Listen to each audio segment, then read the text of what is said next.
Hola, estudiantes. Welcome to the first day of school. I wanted to take a moment to just address the fact that life as we know it has changed, at least for the time being. Here at CHS, we're asking you to make some changes to your ordinary way of life during this COVID-19 global pandemic. There's a lot of unknowns, and my personal motto is that I would rather be safe than sorry during these unprecedented times. Like many of you, I had my own reservations about coming back to school in person this week, especially because I am expecting a new baby in less than a month. So I hope that you are coming to school willing to commit to the health and safety precautions that we're going to be implementing here. Some of these things may make us feel uncomfortable, frustrated, it might even make us feel kind of sad. But these simple acts of kindness could save lives, and I really appreciate you making the commitment to comply with these things. So let's jump in with a couple of things, kind of classroom procedures that are going to be specific to my classroom. They might be a little different than what some of your other teachers are expecting, but they're things that I wanted to be sure to cover with you.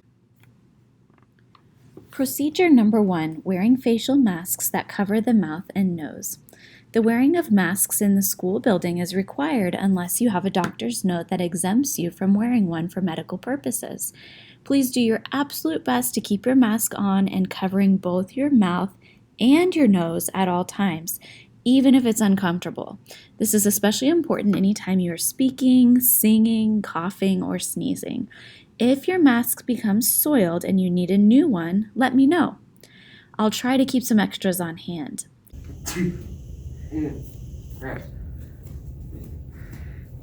If the wearing of the mask starts to make you feel anxious, just let me know that you need a mask break and I'll allow you to step outside for a few minutes. I'll try to plan some outdoor activities in which the entire class has the opportunity to step outside, take off our masks, and get some fresh air. Students will be asked to maintain a social distance of 6 feet from one another when we do this. Procedure number 2, the use of hand sanitizer. If you've ever been to a hospital, you may have noticed that many of them have a scrub in, scrub out procedure in which people must sanitize their hands each time they enter or leave a room. I would like to see all of you doing this in my classroom as well. There will always be a large bottle of hand sanitizer located right by the door for you to use. If you would like to use hand sanitizer intermittently throughout class, like after you cough or sneeze, before and after touching surfaces, things like that, you are certainly encouraged to do that as well. Procedure number 3, the use of shared supplies. The entire back wall of my classroom is full of shared supplies, which are separated into 3 sections, including a reference section, an enrichment materials, and a creation station. Generally, I encourage students to utilize these materials as much as possible with no restrictions whatsoever. This year, however, I am recommending that you use your own supplies as much as possible.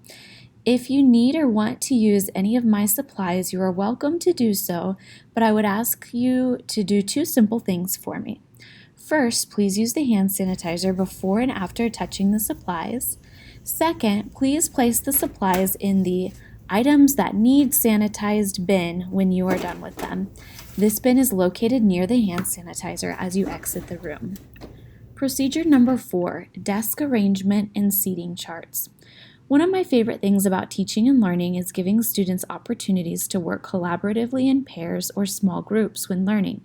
I typically have my desks arranged in cooperative learning groups and encourage students to mix and mingle about the classroom often, but this year is different.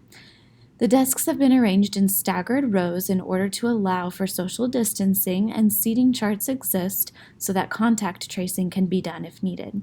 Please do not move your desk, and please remain in your assigned seat unless given permission to do otherwise. Procedure number 5, the sign in and sign out sheet.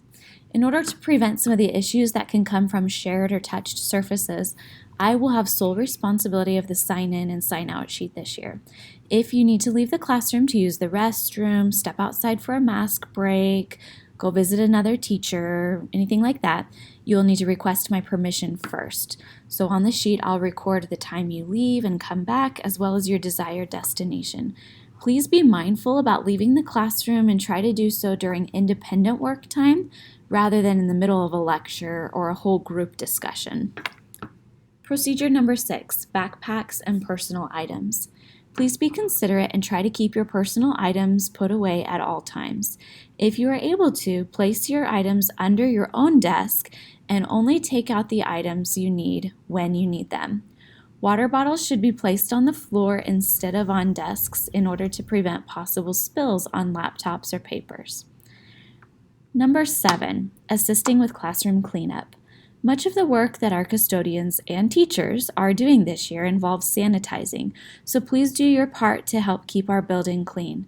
Check your desk area before leaving the room to make sure you're not leaving behind personal items or trash. Someone will come around and spray each desk with a surface cleaner at the end of each block, but we may need your help with the wiping of the touch surfaces or the straightening up of the desks and rows.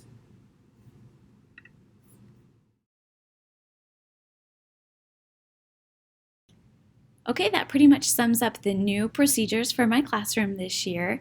We're going to try to have fun. We're going to try to make the most of this situation.